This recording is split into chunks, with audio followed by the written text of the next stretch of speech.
Então, meus amigos, eu gravei uma sequência de 3 vídeos que relacionam aí a explicação que eu compreendo do texto Feliz a nação cujo Deus é o Senhor. Os 3 vídeos, acredito que tem informações aí importantes para que você possa averiguar e até mesmo discordar se houver alguma interpretação de igual modo razoável, porque até mesmo a minha interpretação ela não é um absoluto, mas em tempos de usurpação de ícones e de apropriação da nossa bandeira, das nossas cores e outras apropriação mais, datas históricas, a ponto de chegarmos até o limite de vermos a própria igreja sendo cooptada por esse discurso de nacionalismo. Eu gravei esses 3 vídeos iniciais. Eu agora subiu mais uma coisa na minha cabeça, lendo e também ouvindo o Timothy Keller, que é um autor, renomado autor, que tem demonstrado justo equilíbrio na linha muito tênue que passa na frente de um líder ou de uma liderança que deseja que sua igreja permaneça sadia.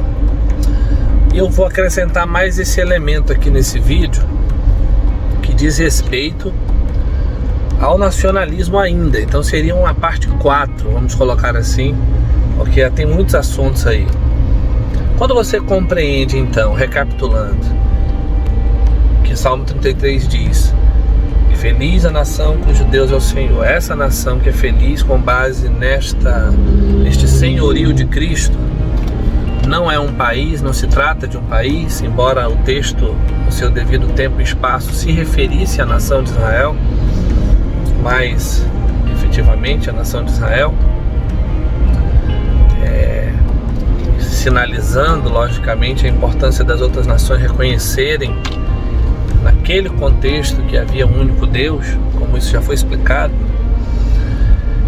E a interpretação razoável da qual estou dizendo é que a igreja constituída e fundada por Cristo, não o cristianismo, porque o cristianismo é uma expressão religiosa, uma das grandes religiões mundiais, que há grande divergência sobre a sua fundação, mas que eu também, pelo menos 2 coisas eu afirmo sobre o cristianismo em sua expressão de fundação.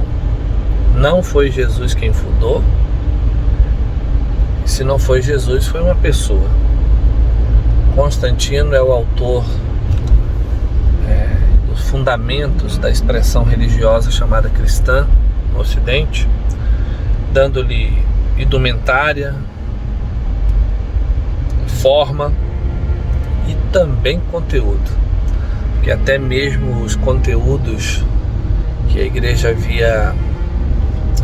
havia carregado como emblemas foram aos poucos substituídos por uma religião externa e mecânica, em que tudo que existe possui forte ligação com a religião romana, da qual ele era pertencente, e todos aqueles que à sua volta viviam sob esta cultura, a alma romana, que tudo que se fazia na expressão religiosa tinha que ter movimento de mecanicidade, movimento exterior, enquanto que o culto cristão sempre foi, desde a igreja primitiva, nos Atos dos Apóstolos, um culto interior e espiritual, que não dependia de estrutura ou de qualquer tipo de organização.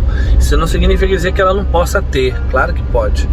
A questão é submeter essa organização a um clericalismo, a uma hierarquia dura, a uma espécie de governo que não se assemelha com o cerne da fé cristã, que é o exercício de servir e amar. Mas, voltando ao assunto, do qual eu resolvi retomar esse vídeo aqui, esse quarto vídeo, é porque me veio a mais algo acerca dos nacionalismos, né? Uma vez que a gente entende que a igreja é essa nação, que não está pautada numa ordem legal de existência, como território, língua, hábitos ou preferências culturais, enfim, tudo aquilo que constitui uma nação, soberania, enfim. Se a igreja é esse corpo invisível, que é de fato a nação cujo Deus é o Senhor, por que os nacionalismos nos seduzem tanto? Por que nós somos levados a imaginar que nossas preferências cidadãs devem ser a representação exata do que o reino de Deus é? Mas o que subiu na minha cabeça sobre isso é que, de fato, nessas leituras, nessas análises, nós precisamos purificar, desintoxicar essa palavra chamada cristão, que é sobretudo e originalmente aqueles que se parecem com Cristo. E pelo testemunho dos documentos históricos ali que o texto bíblico relata, né, que a primeira vez que os cristãos foram chamados de cristãos foi em Antioquia, mas sobretudo pelo que se testemunhava, o motivo era porque não havia cristão na época que não queria encerrar a sua vida se não fosse de alguma maneira refletida no testemunho de Jesus, e até mesmo pela marca do martírio, né? Isso isso gerou um grande debate ainda naqueles cristãos que, defensores da vida, chegaram a criticar pessoas que procuravam a morte. Então é claro que há exageros nisso, mas só de saber que o nome cristão foi cunhado pela primeira vez porque havia um grupo de pessoas que queriam se parecer com Jesus e porque aquela sociedade assim os via, é maravilhoso a gente recuperar. Porque nós não estamos falando de uma região sagrada, não é? Nós não estamos falando de Jerusalém, nós estamos falando de um território que para aquele tempo era considerado um território, um lugar, uma nação, uma região pagã, gentia, por assim dizer. Mas foi de lá que essa expressão se fez. O que eu quero dizer com isso? Que ao purificarmos o termo cristão, ao desintoxicarmos esse termo tão carregado de contradições, nós vamos achar algo. Nós vamos achar uma cidadania que excede a nossa cidadania terrena. Nós vamos achar uma cidadania que se expressa, e isso deve ser factual, nos relacionamentos, no ir e no vir, na dimensão do encontro humano a cada dia, deve se manifestar numa característica cidadã que supera o que se espera de um bom cidadão da terra, ou como tem sido muito dito por aí, cidadão de bem, né? Que é um termo, na verdade, que se torna irônico quando nós descobrimos que não é bem assim, nem tudo aquilo é o que parece.